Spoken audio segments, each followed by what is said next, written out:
Alrighty. I'm going to sync them all up with a nice little clap. Let's get started. Action. There we go.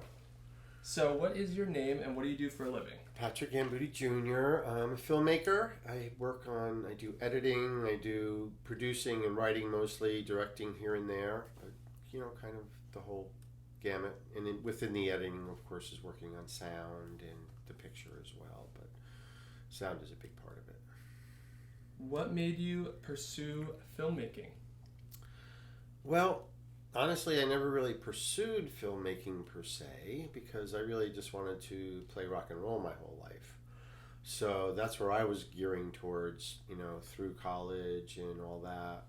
Never took any filmmaking classes through that, though I did work in video hardware with my dad, and that's where I actually got introduced to a little bit of editing because we had to put together a little loop tape for a projector that they were selling. And one of the guys had this little tiny 3/4 inch tape to 3/4 inch tape editing system that I just slapped together a bunch of commercials.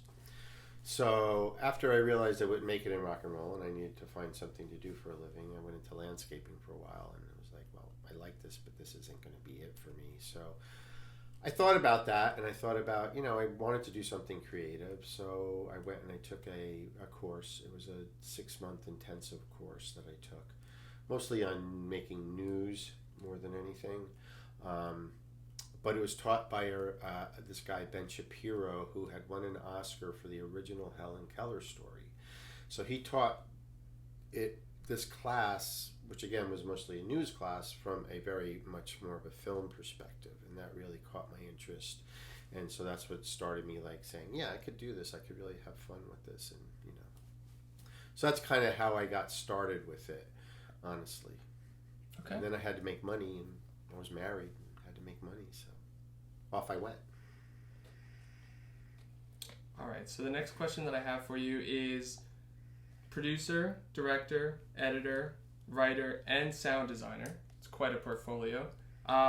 What part of the job do you feel like you enjoy the most, and why? I gotta say, storytelling is probably number one, but that's just inherent in the job of making a film. I think the part that I really enjoy the most is probably working with the sound, because I think that that's the most impactful part of any film is actually the sound. That's what people really kind of take in the most more than anything. Visuals kind of go through you, and some stuff sticks with you, but a lot of it just kind of gets obliterated by the next image, by the next powerful image. The sound, to me, it just kind of sticks with you for a longer part of the time of the experience. And a lot of times it's something that's more consistent throughout in a scene. What's the sound of that scene? And even in documentary, as well as narrative. It's important how you keep that place, and a lot of it happens in the sonic portrayal of that space. So I really enjoy working on the sound probably more than anything. I have more fun, put it that way. I have more fun doing that. The other stuff gets, I'm so overly concerned about story points and making sure everything is really, it's much more draining on the brain than sound. It's just this fun experience of, okay, this is what I want to be enveloped by in this moment, and so that's what I try to bring to other people. Awesome. Perfect. Next question I have for you is, what's a film that you feel like you were inspired by the most? That's a good question. Because, I've been thinking about this because I've been asked this question before, and I never really have a very good answer, I hate to tell you.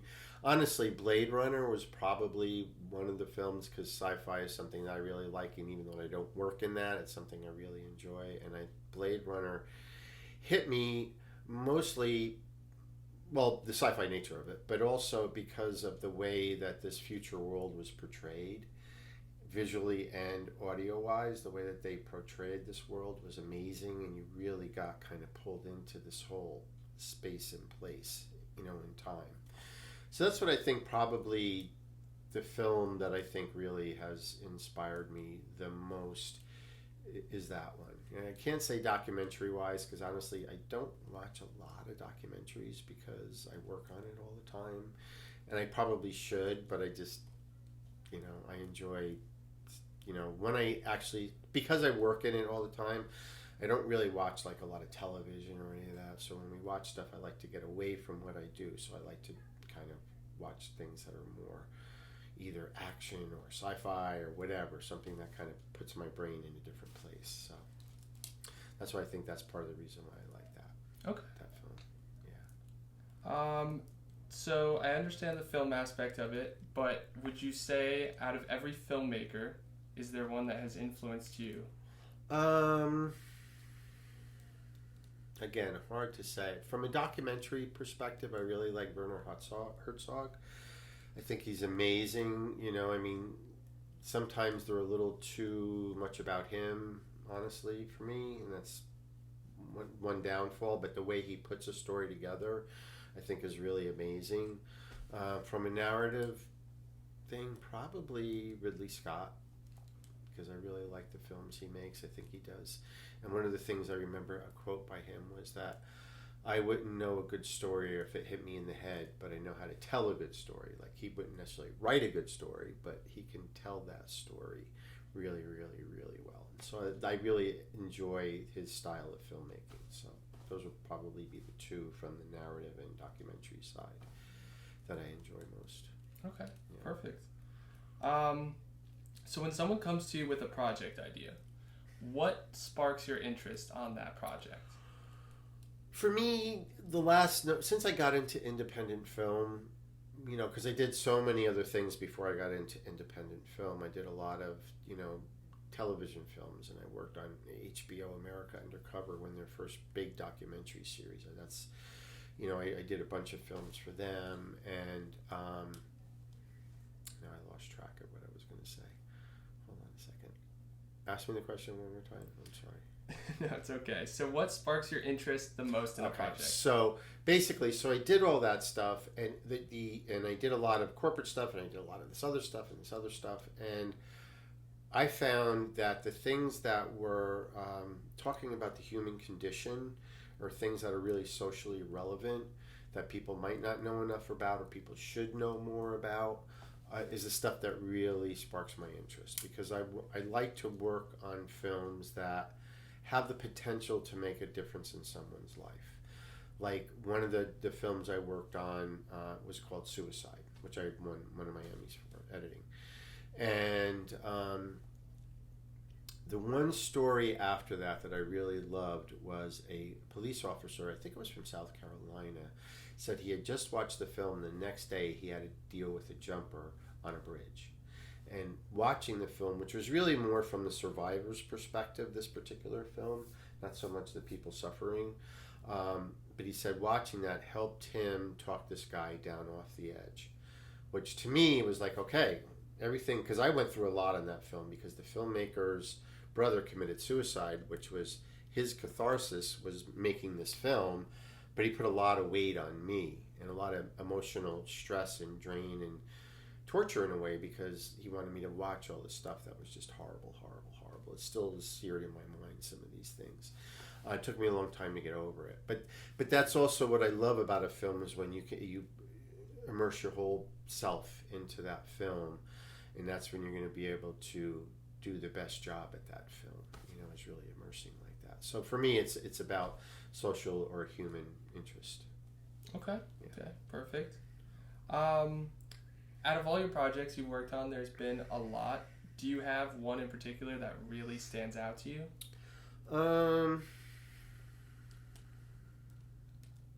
Well, in relation to the answer I just gave, I guess the one that stands out for me is the Greedy Lying Bastard film about climate change denial. Because I think at the time, unfortunately, not a lot of people watched it, but at the time there was a lot of the denial movement had really captured hold, and a lot of people weren't believing it, and that still persists today, but it's less, luckily. But we felt that we could hopefully say to these people, look, these people are full of crap, because what they're saying isn't true. We made very specific reasoning behind that, and scientific proof, and funding proof, like where these lies came from and all that, and all these different people and why they're doing that.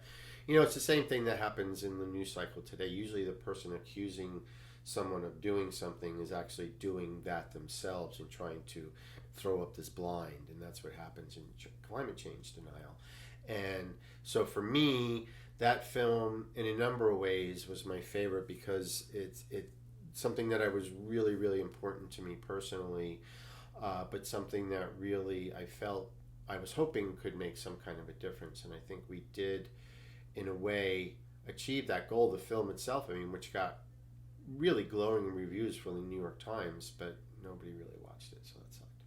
But still, it's kind of my favorite film because I think it's one of the more important films that I've worked on from that aspect of the social stuff. So, yeah, that's what I would say. Okay, perfect. So out of everything in your career, and there's been a lot, what do you think is one of the most memorable moments that you've had?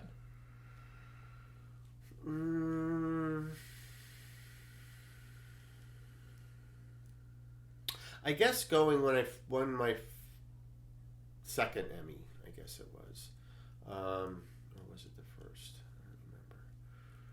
Anyway, going there and just being totally shocked and surprised, and just like the joy and the celebration that occurred because of that, and the editing one actually shared.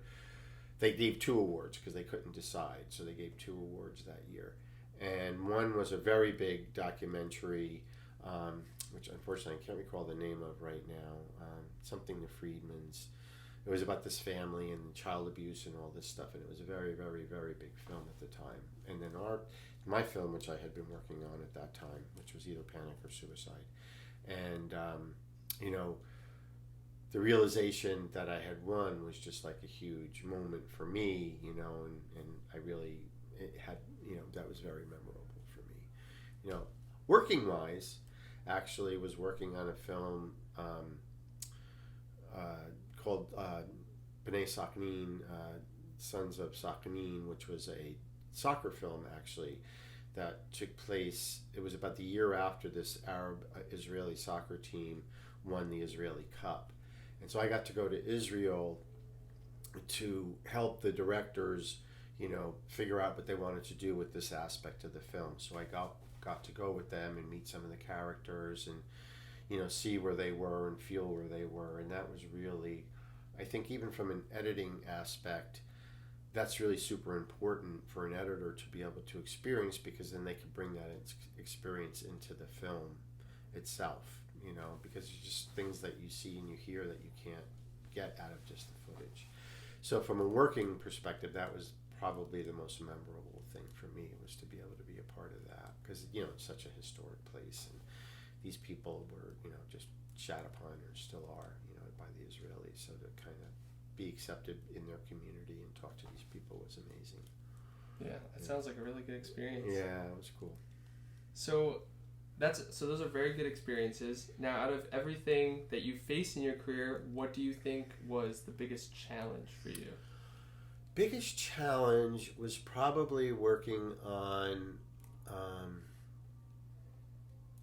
At the Edge of the World, which was the film about Sea Shepherd Conservation Society that predated Whale Wars, the series Whale Wars, which was huge. And they basically based the series, at least the first part of the series, the original season, off of the way we worked on the film, the way that I edited the film. The hard part about that was the director, because he wasn't really a director, and that happens a lot. But to me, it's like first-time directors, and they really don't know what they're doing, so they expect a lot, but then they never give you the credit that's due you, is like how much you help them do what they're doing. But this guy was really nuts. He slept when he slept and was awake when he was awake, and he'd be, sending me emails in the middle of the night, which I didn't have to read, but it's just like that's when he would send them. So if I had questions, he'd be asleep, so I couldn't talk to him about that. And it got to the point where he tried to write this whole film, but it was a cinema verite style film, and so you don't really write that kind of a film. Like, he went through all the notes that they had put together, but he didn't watch any of the footage. He was never there, because it was done on the vessels in the Southern Ocean, which is now actually technically the Southern Ocean. It's a new ocean, and it's been called that for years. But anyway, so they're on 2 boats in the Southern Ocean chasing the Japanese whaling fleet. And so this guy was never there. He was in communication with some of the guys there here and there. Anyway, I got to be good friends with one of the main camera guy there. And so he and I really worked together closely to try to, get the film together and do all that. And then this guy would just kind of bark commands from Long Island from his little chair. And, it's going to sound disparaging because basically he had a lot of money. He and his brother were producing the film. And then, he wanted to be, co-directors. And then his brother said no to that because he felt, that I had put a lot onto it. And then it got into the Toronto Film Festival. And then all of a sudden they totally turned on me and started accusing me of all these things and trying to take credit I didn't deserve and this and that and the other thing. And it was a really, really horrible experience going there, which was for me the biggest film festival I had a film in ever at that point in time. And it was just horrible because they totally cut me out of everything. So they were just really, really horrible people to work for. They were just not nice people, basically, as it comes down to. So for me, it was challenging because he didn't know what he was doing from a storytelling perspective. Then he took the film that I cut and it made it into the Toronto Film Festival. And then over the course of the next year when it did its festival run, he cut it down and made no sense out of a bunch of the scenes that were in the film because he didn't understand how to tell the story. And then basically took, except for the editing credit, all the credits away from me that I had on the original film. So it was pretty frustrating, to be in that kind of a situation where their egos totally superseded the importance or anything about the film itself. So that was very challenging, very hard. I didn't sleep well for years. So the next question I'm going to ask you is that there's no doubt any award is a very big accomplishment, but I think a lot of people would agree that winning an Emmy is a very exceptional accomplishment, and having 2 of those is fantastic. Can you tell me what these awards were for, and what the moment was like for you to be nominated and go on to receive those awards? Yeah. Well, one was for sound design and one was for editing. And the sound design was for a film called Panic. And panic disorder, for me, I have a tiny touch of it. I've had vertigo because of that. And we know, Aunt Sue has panic and your dad has issues with anxiety. I mean, there's all that stuff that run in the family. I have a little bit of that, so I understand a little bit about it. But for me, a lot of it's triggered by sound. So in that film, I really worked hard on the sound to try to bring that out into people. And many people that have watched the open for that film said that it induced a little bit of that heart racing kind of feeling that people get from this. So, that was exciting to get nominated, especially the first time, because I think, honestly, anytime, being nominated, I've only been nominated twice, and both times I won, so that was really cool. But being nominated to me is the main thing because that's from a pool that's huge. Now it's much bigger than it used to be back then, but even then it was hundreds of films that were under consideration. Maybe 1,000, I don't know really, but it was a lot of films.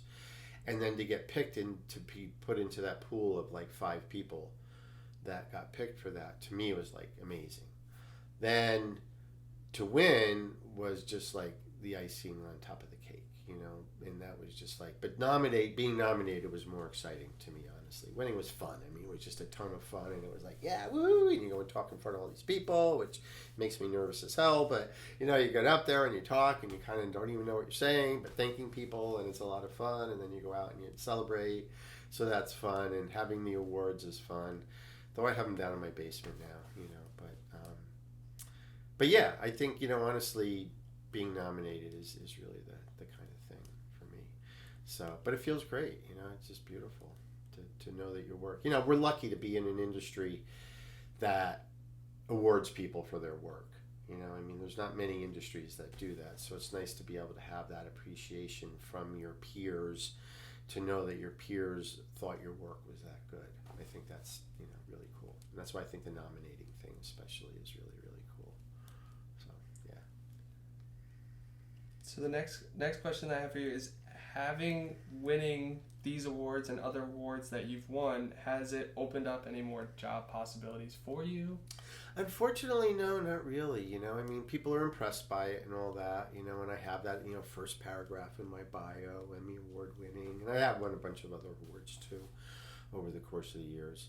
And, and I thought people would be more impressed by that. Maybe two's not enough. I don't know. I have a couple of, shows that I worked on that won, one film that won a regional Emmy in LA for Best Documentary, and series I was working on years and years ago that won Best Environmental Educational Series. And but I haven't found that it's really brought me more work. It seems like people, I don't know. Everybody puts it on there, and I guess it's under consideration. Maybe they consider you a little bit more, but I don't know if it makes any that big a difference. I haven't noticed it personally, no, unfortunately. Okay. So another question that I have for you, one of the last ones, is what advice would you give to somebody that's coming into the field? The thing that I've been worst at is networking, especially early on in my career, because I was so incredibly busy. And the idea of networking, and plus, for me, I was young into my marriage. I was married already by the time I started, my career, and then, we had kids a little while later. I had been in my career for like 7 years by then, but it was really hard to kind of I worked all the time, and then to actually network with anybody outside of work was to me, I just didn't have time. I had work and I had my family, and that was, the important things for me. So I feel like the most important bit of advice I can give to anybody is, work your ass off, number one. Always and forever, never think good enough is good enough. Always try to make it as good as you possibly can within reason. But the other thing is to really keep open your networks. Part of the problem for me working in long form too is that I would get involved in projects that would last a year or 2 years. So I would lose all my other connections, and that's the part I should have worked harder on, is keeping those connections alive while I was working on, while I'm working on these projects 10, 12 hours a day, 14, whatever it was. Certain times, you work a regular schedule, and especially in films or television, any of them, as you get closer to the end, you just work, you work endless hours to get it done. That's just the reality, at least the way my life has been. And so just keep those networks open and alive, because you never know, and you never know where that other person is going off to that might be in a direction that you might want to, not follow them, but, be connected to, in different aspects. So for me, it's network, and keep them open. Keep your relationships, open that you're building now. Keep those relationships open that you're building now in college as you move forward, and even as you gain the new relationships, still keep those open. I'm still not on social media, and everybody tells me I'm an idiot for not being on social media, but I just, honestly, I don't want to put the time in to do it. But it's a lot easier now to stay in touch with people, because when I was starting in my career, they didn't exist. So, so that's nice, but again, it's easy to lose touch with people even that way. So really, because who you know is the most important thing, honestly, in most industries, especially in our industry.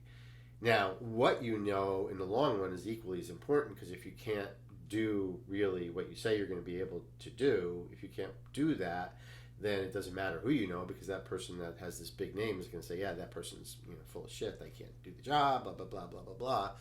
So, yeah, you have to be good at what you do, and you have to be able to pull it off. But who you know is more important, especially if you want to further your career, in certain directions. You want to build a network in that direction, that kind of style of filmmaking or television or commercials, whatever it is you decide you really want to do. And it's nice to work in all of those aspects because I have, and I find that it's kind of like mental floss sometimes. Go from a film and then work on commercials for a little while, because it's such a different approach. You're still telling a story, but it's a different approach to how you do that. So it's kind of like it's good to clear out the cobwebs sometimes. Right. Yeah, I agree with that. I think that's perfect. Yeah. And really, the last question that I have for you is: I know that you have 2 films in development right now. Mm-hmm. Can you tell me a bit about what these films are? Sure. I actually have a bunch of stuff in development right now. So the films there's 2 narrative films, because narrative is something I've always really wanted to move more into. One of the things I directed was a short narrative film, which I really enjoyed. I did acting in high school and stuff, and I always enjoyed that, and I love working with actors. I think they're really fascinating. But so the 2 narrative films are, again, something that more what's near and dear to my heart is they have social relevance, and so one is they're both sci-fi films, and one is about Islamophobia, and it's a really great story. It's a story about time travel, about the scientist that is building a time machine to go back in time to save his life from an accident that killed her 10 years prior, I think it was. So he wanted to go back in time to stop her from going somewhere by herself that he was supposed to go with her, but he couldn't because of work or whatever it was. And the Islamophobia comes in where he moves to kind of build this time machine in the middle of America, and kind of like this, kind of part of the area that doesn't like Muslims, part of the country. So that's one of them. That's called Yatri. And then the other one is called Fermi. And Fermi is about an alien. Well, it's about this guy that's very lonely. And his wife had died. And he believes in aliens. He had worked for NASA. And he, thought he heard a signal 20 years prior to when the story happens. And then it went away. Well, lo and behold, some alien craft he hears this thing again, and then he sees this fireball, and this alien craft had crash landed basically, and the signal was coming from the mothership of this particular alien. So he finds the little alien, brings him back home, and turns out the guy, it's really old, but it's really small, really really tiny, but it's really really old. And during this time, a family from Mexico moves in next door to him, and the family, so it's an immigration story basically, and the woman is Mexican American, and the children were born in the U.S., but the father doesn't have his papers, and he's not a citizen and all that. So he ends up, they become friends, very friendly, especially through the kids. So because the kids come over and meet him, and they offer him to come over to a house party, and they get to meet the family, and blah blah blah. And eventually they see Fermi. He's trying to hide Fermi because he doesn't want anybody to see Fermi, because he wants to try to help Fermi. And so then he forms this bond with these children, and through that with the family. And then the father ends up getting deported. They just started a business. He ends up getting deported. Then he finds out that there's some way to basically buy your immigration status by starting a business, but it has to be like a $250,000 investment, something like that. And this is all like factual stuff that the guy found out. And so then he ends up, long and short is, he ends up saving, a big race to get this alien saved. They go back, they find the ship that crashed, the alien fixes it with this guy's help, and they both take off into the cosmos. But before he did that, he signed a nest egg that he had, which was around $250,000, to this family, so that they were able to get the dad back and bring him back to America. And it's a happy ending for both of them, because he's doing what he wants, is going to explore space, and the family gets to be put back together again. So it's a really heartwarming story that I would love to make an animated film out of. And it's just finding the right connections and the right kind of thing. So getting into that is, we are currently working on developing 3 different documentary series. So one is on which the development part of it's already happened, and that's on the Earth Liberation Front, which was a extreme environmental group. They were committing arson to protest, lands being enforced, being destroyed out west. This was in the 90s. So the guy that was the spokesman for that is actually one of my partners. And so he knows that whole story really, really well. So we put that whole thing together. And we're an agent from CAA, which is like one of the biggest agencies in the world, is looking at it right now. And if we can get this guy to, represent that project and hopefully then represent us, it'll open up a lot of doors for us. The other one we're working on, which I'm actually working on right now, is a climate change series. That's very near and dear to my heart, and so I've been working on writing that and getting that together. Been talking to some of the top climate scientists in the world who are coming on board. Some of them were involved with the Greedy Lying Bastards film. Other ones are not, and so I'm trying to make all these connections with all these people. So that's really fun and interesting. And the third one's another partner that just came on with us, and he has a series about the rap hip hop movement in England in like the 2000 to 2010 period, where there's a bunch of big artists that came out of that period that didn't make it quite as big here. Sean John, I think, is one of the guys' name. I'm not positive, but I don't really know these people. I don't know that music that well from England at that time period. So, but they have, like, he was part of a record company at that time that was representing a lot of these, artists. So he has all these thousands of hours of footage, and it includes, famous people from the U.S., So that one I don't know too much about, but we're developing that one too. So we're each kind of developing one of these three kind of on our own. So yeah, because honestly, I've been editing for a really long time, and I really enjoy editing. I love putting this story together from a lot of disparate pieces. I find that really incredibly challenging and fun to do, but I enjoy the other parts more now. Honestly, the writing and the producing and the directing aspects of it, I enjoy that more because editing gets to be really tedious after a while. So I'm kind of done with that part. Yeah, I could definitely understand that. Yeah. No, the only thing I'm just gonna ask you one more time. That's all good. I got some sound over it, but I'm just going to ask you one more time for your name and what you do for a living, just again. Oh, okay, sure. Yeah. My name's Patrick Gambuti Jr. I work in film. I'm a filmmaker and primarily television commercials too, but I do editing primarily, but also producing, writing, and directing, and a lot of sound work. So that's me in a nutshell. Perfect. We're all set. Thank you so much for being here with us today. Yeah, my pleasure. My pleasure. Appreciate it. And cut. Cool. All right, baby. That was fun. Thank you so much. Mm-hmm. That was a lot of fun. Yeah. Wish I had better answers on